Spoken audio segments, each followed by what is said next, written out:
Hello നമസ്കാരം, എല്ലാവർക്കും ഇന്നത്തെ സ്വർണ്ണവില അറിയിക്കുന്ന ഗോൾഡ് റേറ്റ് ടുഡേ ചാനലിലേക്ക് സ്വാഗതം. ഇന്ന് 2024 ഫെബ്രുവരി മാസം 5-ാം തീയതി തിങ്കളാഴ്ച. സംസ്ഥാനത്ത് ശനിയാഴ്ച പവന് 160 രൂപ കുറഞ്ഞ സ്വർണ്ണവില ഇന്ന് വീണ്ടും കുറഞ്ഞു. ഇന്നൊരു ഗ്രാം സ്വർണ്ണത്തിന് 15 രൂപയും ഒരു പവന് 120 രൂപയുമാണ് കുറവ് രേഖപ്പെടുത്തിയത്. ഇന്നത്തെ സ്വർണ്ണവില നോക്കാം. അതിനു മുൻപായി ഈ ചാനൽ ഇതുവരെ സബ്സ്ക്രൈബ് ചെയ്തിട്ടില്ലാത്തവർ സബ്സ്ക്രൈബ് ചെയ്ത് തൊട്ടടുത്തുള്ള ബെൽ ബട്ടൺ അമർത്തി ഓൾ സെലക്ട് ചെയ്യുക. ഇന്നത്തെ 916 സ്വർണ്ണവില 1 ഗ്രാം 5795 രൂപ, ഒരു പവൻ 46,360 രൂപ.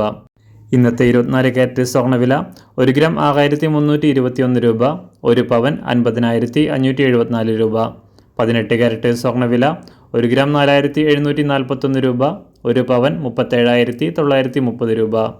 സംസ്ഥാനത്ത് നിന്ന് വെള്ളിവില 1 ഗ്രാം 77 രൂപ, 1 കിലോ 77,000 രൂപ. അന്താരാഷ്ട്ര മാർക്കറ്റിൽ 1 ഔൺസ് സ്വർണത്തിന് 2031 US$. എല്ലാ ദിവസവും മാറി വരുന്ന സ്വർണ്ണവില അറിയാനായി ഈ ചാനൽ ഇപ്പോൾ തന്നെ സബ്സ്ക്രൈബ് ചെയ്ത് തൊട്ടടുത്തുള്ള ബെൽ ബട്ടൺ അമർത്തി ഓൾ സെലക്ട് ചെയ്യുക. വീഡിയോ ഇഷ്ടമായാൽ ഒരു ലൈക്ക് ചെയ്യാനും നല്ല നിർദ്ദേശങ്ങൾ കമൻറ്റ് ചെയ്യാനും കൂടെ ശ്രദ്ധിക്കുക.